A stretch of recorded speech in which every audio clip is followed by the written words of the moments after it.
epilepsi. Nedir epilepsi? Beyinden ve merkezi sinir sisteminden kontrolsüz elektrik deşarjıyla kontrol edilemeyen kas kasılmalarıyla, nöbetlerle kendini gösteren nörolojik bir hastalık. Her yerde karşımıza çıkabilir. Epilepsi hastası, eğer kasılmalı ve epilepsi hastasıysa, nerede nöbet geçireceği belli olmadığı için ilk yardım önemlidir. Epilepsi krizi geçiren bir hastayı gördünüz. Neler yapacağız, neler yapmayacağız? Asla ve asla kolunu, bacağını tutup, bastırıp ne yapmıyoruz?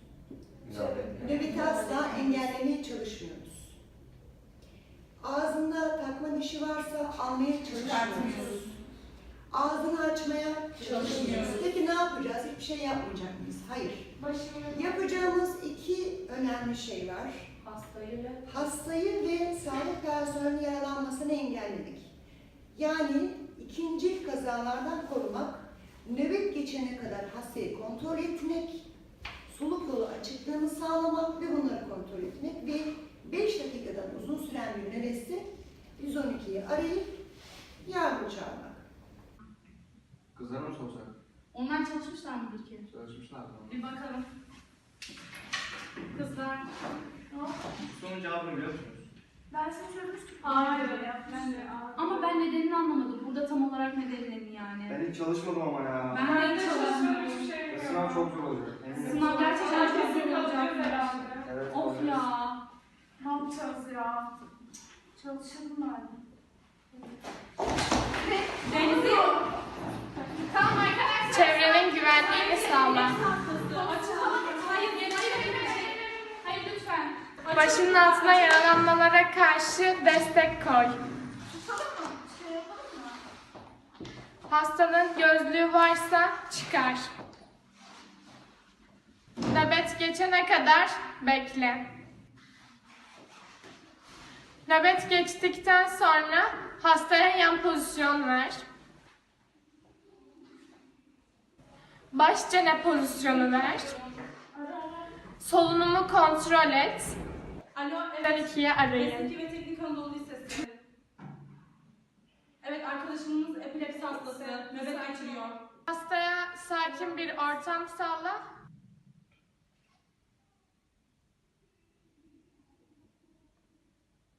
İyi mi, ne oldu? İyi olacak. Şimdi çocuklar epilepsi videosunu çektik, çalışmalarımızı yaptık, ön çalışmalarımızı yaptık. Bununla ilgili neler öğrendik, bu süreci nasıl yönettik? Sen mesela hasta olarak ne hissettin, empati yapabildin mi? İlk yardım konusunda sana nasıl bir farkındalık kazandırdın? Empati olarak kasılmalar yere düşerken ilk başta hastanın canı çok yanıyor yani yere düştüğü zaman. Kafasına herhangi bir yere vurma tehlikesi var. Vurduğu zaman diyelim ki vurdu, kafası yarılıp daha da büyük bir soruna neden açılabilir. Ayrıyeten kasılmaları çok güçlü oluyor ve bunu kontrol edemiyor. Dişlerini sıkıyor ayrıyeten. Kontrol dışı kasılmalar olduğu için vücuda kasılıyor ve şoka giriyor ona. O yüzden hasta için genel olarak büyük bir sıkıntı ortaya çıkıyor. Neler olabilirdi mesela? Neler olabilirdi? Eğer biz bilinçsiz olarak yani hastayı durdurmaya çalışsaydık kasılmalarını daha şiddetli kasılmalar geçirebilirdi, daha kötü sonuçlar da olabilirdi. Mesela ağzını açmaya çalışsak dişlerini kırabilirdik veya takma diş vesaire boğazına kaçabilirdi. Solunum yolundan çıkabilirdi, nefes alamayıp yine kötü bir şey olabilirdi. Başka bir su kolonya vermeye çalıştık zaten orada. Sen suyla kolonya getirmiştin. Ben Kolonya getirdim. İlkten panik yaptı, şaşırmıştım. Yani ne yapacağımı bilmiyordum. O yüzden sonradan öğrendim ki yaptığım şey hatalıymış. Yani böyle bir uygulama yapmasaydık ben belki de kolonya verip daha kötü sonuçlar ortaya çıkarabilirdim. Yani böyle bu uygulama sayesinde hatalarımızı öğrendik.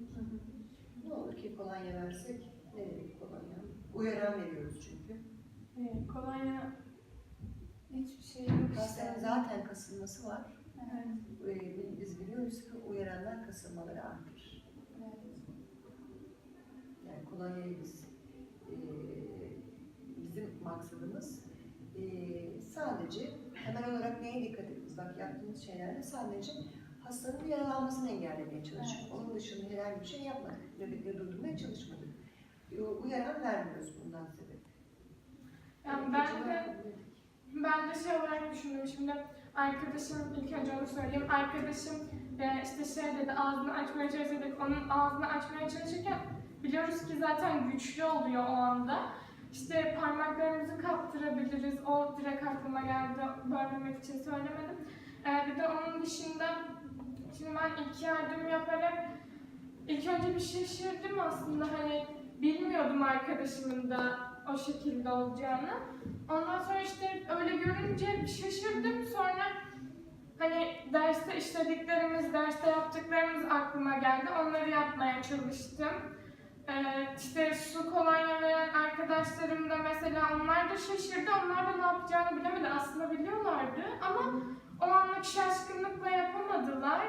İşte getirmeye çalıştılar. Olmadı yani. Ama arkadaşıma da çok üzüldüm. Öyle. Tabii canı çok acıdı. Peki böyle bir öğrenme metodu sizce nasıl? Çok yararlı. Yani normal sokakta birisi şu an epilepsi krizi geçirse veya ben direkt gidip yani ilk yardım yapabilirim. Aynen. İçine yani zarar. İlk yardım, ben direkt yaşadığım için ilk yardım daha yani birebir yaptılar bana. O yüzden yapabilirim, bir sıkıntı olmadı. Ben de öğrenirken bir daha kolonya falan kullanmam. Peki hazır bir videoyu izlemek mi daha öğretici? Bunu birebir uygulamak ve çekmek Yani çok mi? uygulamak tabii ki de. Çünkü görüyoruz yani canlı olarak.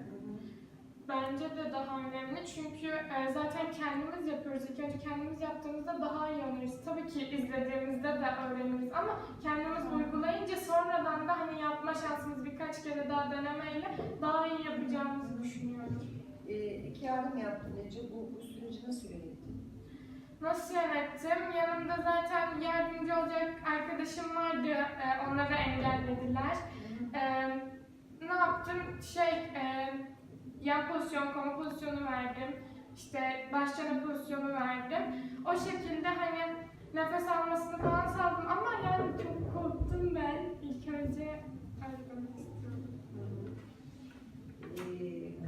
Kalabalığı kontrol ettik. Ortamı sakinleştirdiği bir maddemiz vardı bizim. Onu sağlayabilir misiniz? Ben tek başıma olsaydım sağlayamazdım.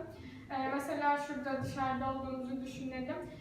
Yaşım küçük olduğu için hani bir de yani çevredekiler hani benden büyük olanlar falan beni daha şey yapacaklarını, kale alacaklarını düşünmüyorum. Daha doğrusunu bildiğini iddia Aynen öyle. Mesela kolonya getirdi. Direkt herkesin aklına gelen kolonya getirmek, kendine gelsin diye su vermek.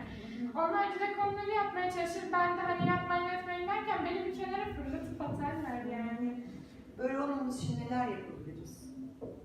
Halkı bilinçlendirmeliyiz. Yani bu tip videoların Daha sık olması lazım. daha sık olması lazım. Olabilir. Herhangi bir komplikasyon gelirseydi neler olabilir komplikasyonlar? Ve nasıl bir önlem alırdın? Mesela Remzi sen ilk yardımcı olsaydın. Hocam, herhangi bir komplikasyon gelseydi, mesela benim istemediğim haricinde dışarıda böyle bir olay olsaydı ve ben hayır dediğim halde birisi su getirip hastaya o an suyu bir şekilde temas ettirseydi ve hasta ikinci bir şoka girseydi ölümle sonuçlanabilirdi. Yani daha kötü sonuçlar ortaya çıkardı bence. Sen ne hissederdin bu durumda? Ben de tabii ki çok büyük vicdan azabı duyardım çünkü yani kötü bir durum. Sinirlenebilirdin, çaresiz hissedebilirdin. Bildiğini Evet. uygulamıyor olmaktan engellenmiş hissedebilirdin. Değil mi? Evet. Katkılarınızdan dolayı teşekkür ediyorum. Rica ederiz hocam. Devamı gelecek inşallah. İnşallah. İnşallah.